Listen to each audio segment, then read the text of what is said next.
Hi, welcome back to Bride Society. I'm Laura and this is Rebecca.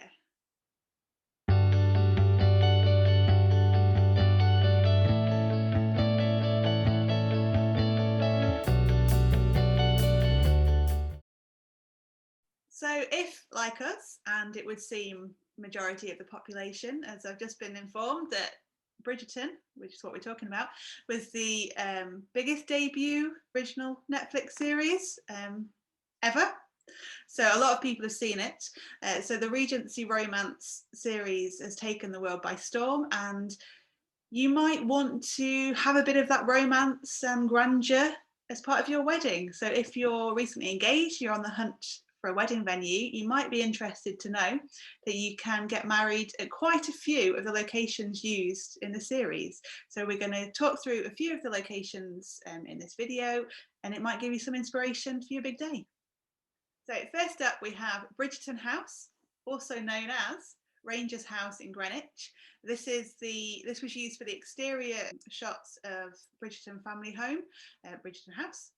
And it's the house with the beautiful wisteria on the outside. So if you chose to get married at the right time, then you might be able to have photos with the beautiful wisteria as well. So it's an English heritage owned property, so it is open to the public regardless of whether you're getting married or not. But you can have ceremonies and everything there. Yeah, bring a bit of the grandeur and the glamour of the film world to your wedding. So obviously it's just the exterior is used, so the interior won't be the same as in the show. So you'd obviously need to make sure you are happy with how that looked. But it is an 18th century house, so it's got that history, if you like that kind of thing. One of the rooms you can use for your wedding breakfast, I think the gallery, is covered in art. So if you're an art lover, that could tick those boxes as well. So the only thing to bear in mind with this venue is it is all, you can get married and have your reception there all year round, but it is only available on Thursdays, Fridays and Saturdays. So obviously they're popular wedding days anyway, but if you were looking for an alternative date, you wouldn't be able to use that venue. So next up, we are visiting Cliveden Castle. In real life, this is Castle Howard, which is just outside of York. And in the show, that is used by the Duke and Duchess once they're married. It's their marital home that they go off to. Mostly used for some of the exteriors and the grounds. Personally, big fan of this one because it's not that far from where I am, and I've been a member there, just to throw that in. So slight personal attachment to this one. Never quite going to look at that venue the same the next time I go, but those swans have seen more than I ever realized. They are more worldly creatures than I realized. But yeah, so personally can verify, lovely venue. But yeah, you can accommodate a range number of guests, like depending which part you're using. It's available for private hire, and I say because it's near York, you can make use of that as well. If you want to do one thing at one venue, move. But it's also got quite a lot of glamour attached to it. So not only has it been used in Bridgerton, but also things like Brideshead Revisited, the ITV series Victoria, and the BBC series like Death Comes to Pemberley, and like quite a lot of others have all had scenes shot there. And fun fact, when I was there, I think Antiques Roadshow was there filming too. Yeah, bet you're gonna book it now. And of course, you may have also heard of it because not so long ago, Ellie Goulding got married there, and there was obviously a lot of celebrities there. So, place to be. So next up, we have Danbury House, the home to Lady Danbury, the honorary godmother of the Duke in the series. Now, this is actually Holborn Museum of Art in Bath. So we're moving around the country for all these locations. So this was used flyers about where they are. So this was used for the exterior of the house. The interior was filmed in other locations, but according to the website, it's set within Bath's beautiful Sydney Gardens and overlooking the famous Great Pulteney Street. Now, I'm afraid I'm not that familiar with Bath. I have been a couple of times, but I'll take their word for it. So one thing to note with this venue is you can only have ceremonies from 5:30 p.m, but you can have there's different rooms for different numbers of people. So if you want a more intimate ceremony, there's a room for up to 30 people, and then they also have rooms for up to 100 people for your ceremony, and then everybody goes downstairs to their cafe and terrace for the reception afterwards. Ooh.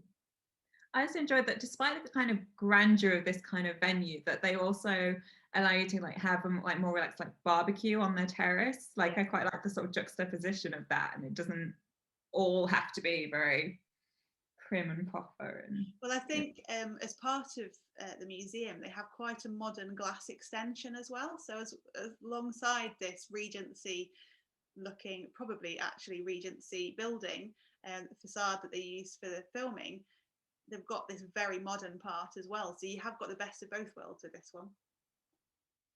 So next we are going to the Vauxhall Pleasure Gardens, which is where they hosted their Vauxhall Ball. Now, in reality, this is Stowe House or Stowe Park for the grounds in Buckinghamshire. So if you're a fan of dancing and would like to create or recreate that whole ball, outdoor ball feeling, vibe, look, then this could be the venue for you. So they're using the exteriors, the grounds, so the parkland for the show. And you can have your reception out there. So you can choose to have the ceremony like in the house that's on the grounds as well.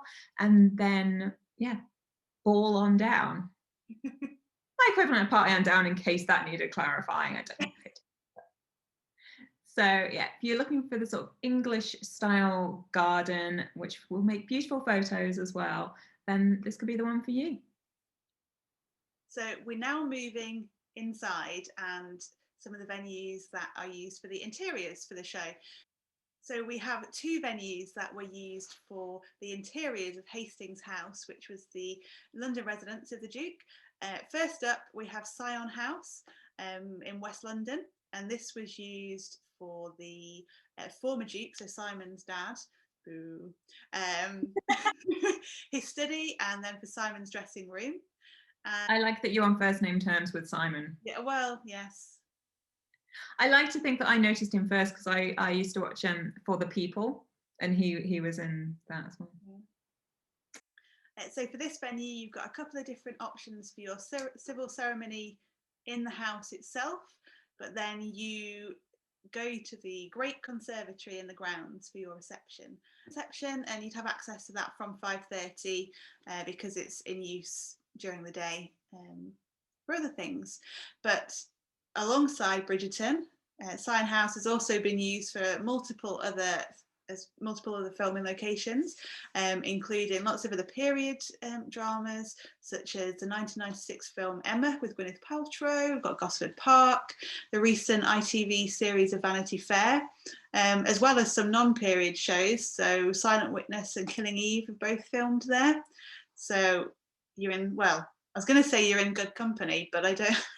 You may not want any vibes while you're there, but. No. But it's cool that it was there. So Hastings House does not stop there. Some of the other interior shots were taken and filmed at somewhere called Badminton House in Gloucester. Laura, help me out. Gloucestershire. Thank you.